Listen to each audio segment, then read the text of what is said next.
Protesters are gathering in the Russian capital Moscow to mark the one-year anniversary of a mass demonstration held against President Vladimir Putin's return to power. These are live pictures coming into us now. That previous protest drew tens of thousands of people and ended in violent clashes and hundreds of arrests.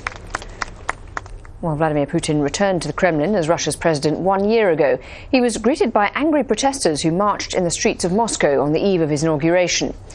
Putin cracked down hard on those demonstrations and spent his first year back in power passing laws limiting NGO activities, expanding the definition of treason and introducing heavy fines for misdemeanours at protest rallies.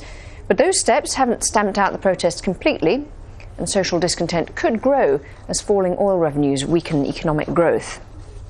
Al Jazeera's David Chater is at the site of the demonstration in Moscow. So, David, tell us how the turnout is looking so far. Well, the people are still arriving at this demonstration. The speakers have started already. The latest estimates put it around about 20,000. But as I say, the streets around here are absolutely full of people. They're still coming.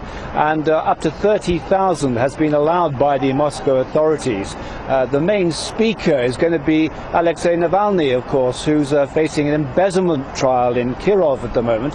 He's the main thorn in the side of the Kremlin. And it's always been the case that the Kremlin has been using the full state apparatus to put not only the main protesters but many others caught up in the violent protests last year on trial. 27 of them so far are still in custody awaiting their trials, and their names have been read out by the crowds behind me. So it looks like it's going to be a pretty powerful protest. It looks like it's going to be full as much as the Moscow mayor allows, and so it's not the case yet that Putin has completely extinguished the spark of this protest. And given what you say about the weight of the state apparatus being wielded in that way, what is the future of the protest movement in Russia?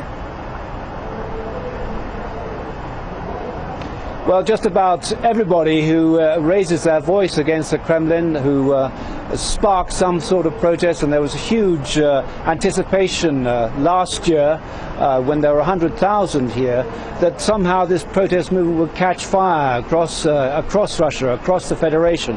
That hasn't happened because the full weight of the state apparatus has been brought to bear on people here.